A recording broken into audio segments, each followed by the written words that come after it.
tukang cukur mengunus pisau untuk meratakan godeng, aku tersentak. Aku baru menyadari bahwa kehidupan ini berbahaya.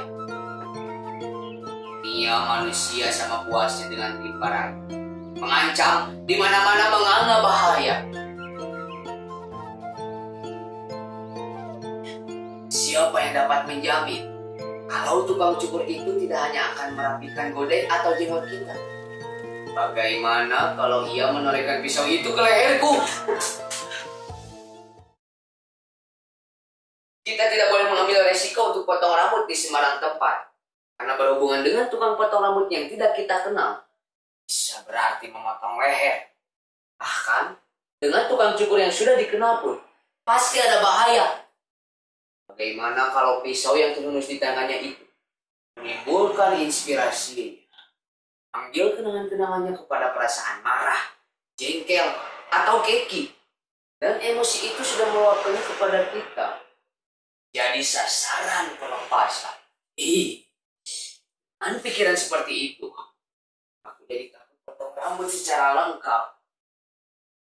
Kalau rambut sudah digunting, aku mesti bilang stop. Tidak usah dirapikan dengan pisau. Aku tidak dapat memberikan kesempatan tukang cukur untuk memegang pisau, apalagi di dekat leherku.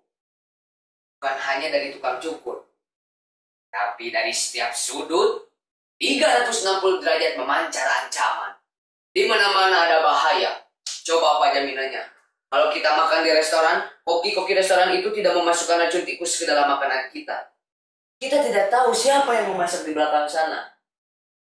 Bisa saja mereka itu koki-koki gila, seorang pembunuh.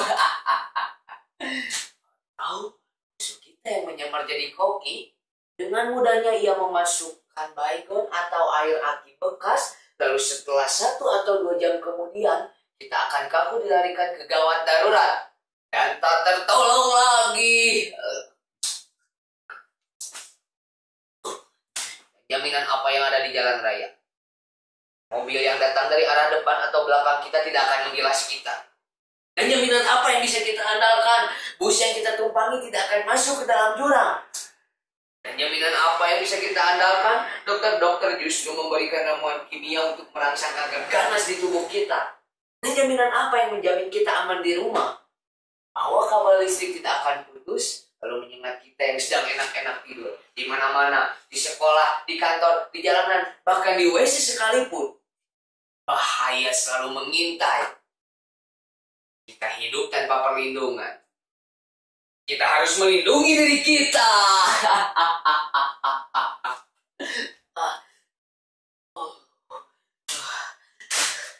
Aku mulai sakit karena pikiran-pikiran itu. Aku begitu cemas.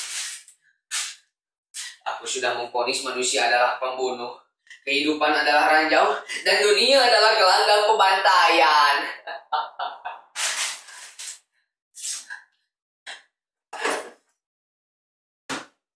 Bahkan, aku mencurigai diriku sendiri.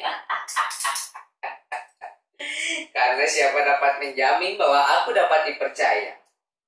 Karena aku terdiri dari otak, rasa, serta emosi. Kalau emosi sudah meluap, rasa akan terbakar dan otak bisa lumpuh. Maka dalam keadaan begitu, aku bukan lagi manusia, tapi binatang, robot calon pembunuh.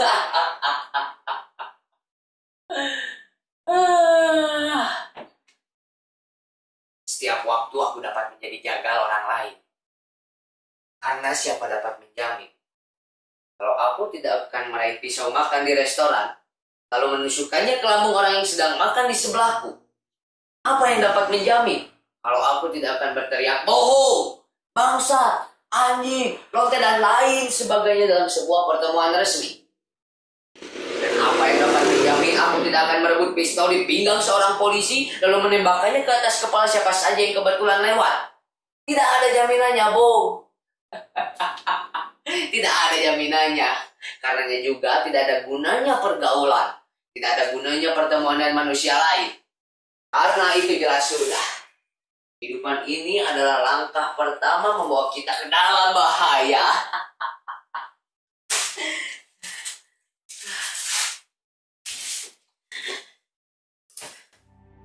Aku putus asa. Bagiku kehidupan ini tak lagi memberikan apa-apa, kecuali malapetaka dan kekalahan. Di depan mataku setiap detik terbentang jalan ke jurang keruntuhan. Manusia semua itu adalah makhluk tak beradab.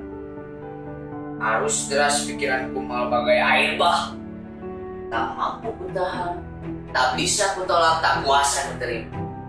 Akhirnya karena tak tahan, tak berdaya, tak tertolong, ya, aku ambil jalan pintas.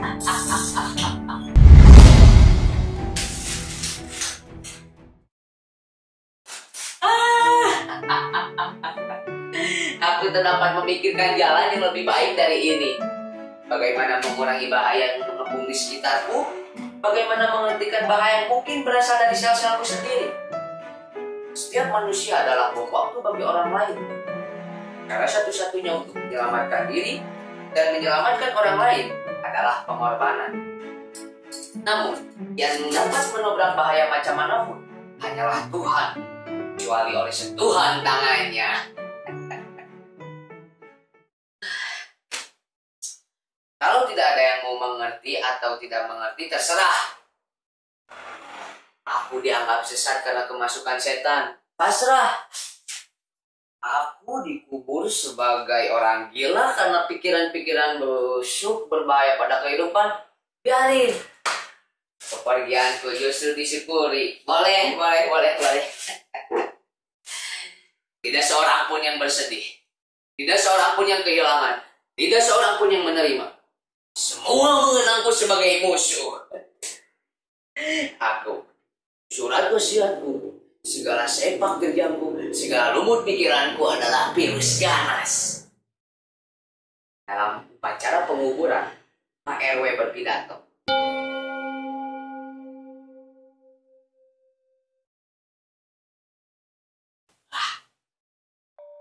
Susah, pikiran sesat. Tuhan, jauhkan manusia dari kebejatan.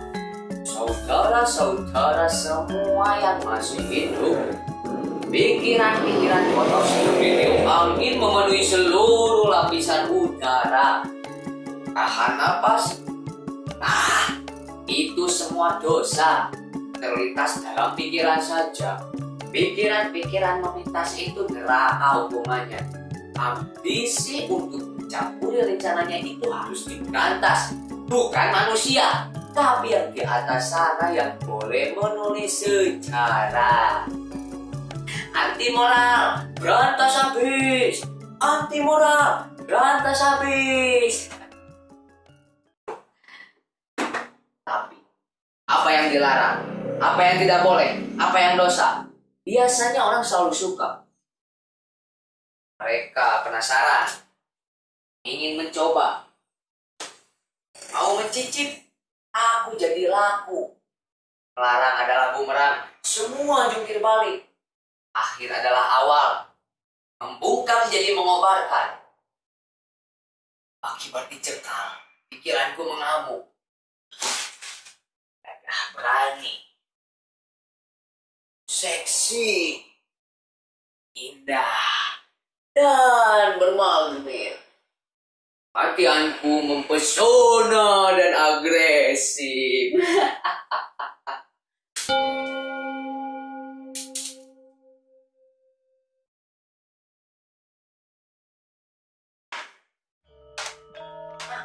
Bodoh, jomblo, asosial, mengandung pesona berbahaya bagi moral, tidak mensyukuri karunia Tuhan, menentang falsafah negara. Teroris itu bukan pahlawan, tapi sakit jiwa. Jangan biarkan ia jadi berhala. Hidup tambah berbahaya kalau ngebom semua bahaya. Teror itulah bahaya yang sebenarnya, bukan ancaman bahaya itu sendiri seperti yang sudah dipitnahkan. Mas Gan, Pak Ayo, Profesor Kan, Profesor Dr. Ali, Profesor Bos, Profesor Dr. Immanuel Den Bagus, Profesor Kwak, Arab, bahkan tak kurang dari mantan Menteri Kebudayaan, Pak Fad dan Presiden Sak memberikan suaranya. Awas, bunuh kejahatan pikiran itu. Racunnya terus menjalar. Dia mengacaukan antara yang ada dan tidak ada. Ikis tuntas tidak ada kata ampun. Bukan karena pikiran itu besar, tapi justru begitu sederhana. Mudah, naif menjanjikan penyelesaian tunggal yang keji terhadap satu kenyataan dunia yang kompleks. Bagaimana mungkin kehidupan yang sudah nyelimet karena usianya berabad-abad ini bisa diselesaikan dengan satu kalimat tanpa mengundang kebencian, permusuhan, peperangan, bahkan pembunuhan, ancaman-ancaman yang lahir dari berbagai kepentingan, panutan dari kelompok etnik bukan hanya di dalam negeri, tetapi juga di seluruh dunia. Pluralisme itu bukan bahaya. Bahaya itu bukan ancaman. Tapi ketakutan pada bahaya itu sendiri yang tidak terkendali akan menimbulkan kepuasan. Itu baru bahaya. Itu yang harus dibasmi. Kalau puting beliung bertiup sebaliknya, propaganda kebencian menyerang di segala jurusan. Aku dikejar-kejar. Dalam pengejaran aku tambah hidup. Dimaki-maki berarti aku dikenang, disatroni, dihujat, disembeli, dipreteli, ditumbuk menjadi serpihan-serpihan jadi debu. Aku malahan merajalela. Sempat dihabisi sebagai kambing hitam. Aku bangkit, lahir, tumbuh dan tambah perkasa. Aku dijadikan tontonan, dijadikan pelajaran, dijadikan pelatihan bagaimana membunuh bahaya gila.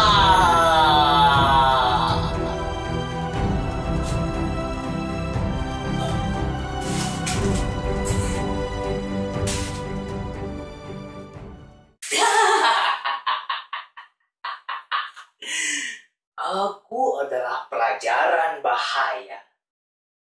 Aku harus dipahami untuk mengerti apa yang harus dijauhi. Aku buku suci apa yang tabu. Mau tahu siapa yang harus dikutuk? Lihat aku. Aku adalah musuh besar yang harus dibasmi itu. Yang tidak bisa mati tanpa dipahami. Maka cintailah aku.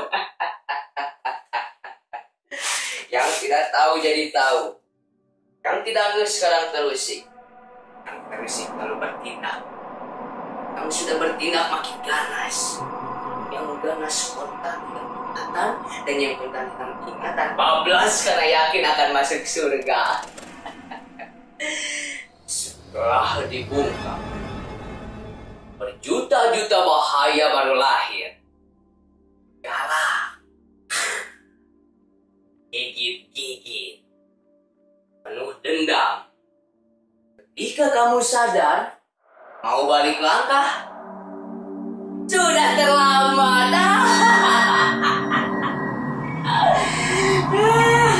Itulah bahaya sebenarnya.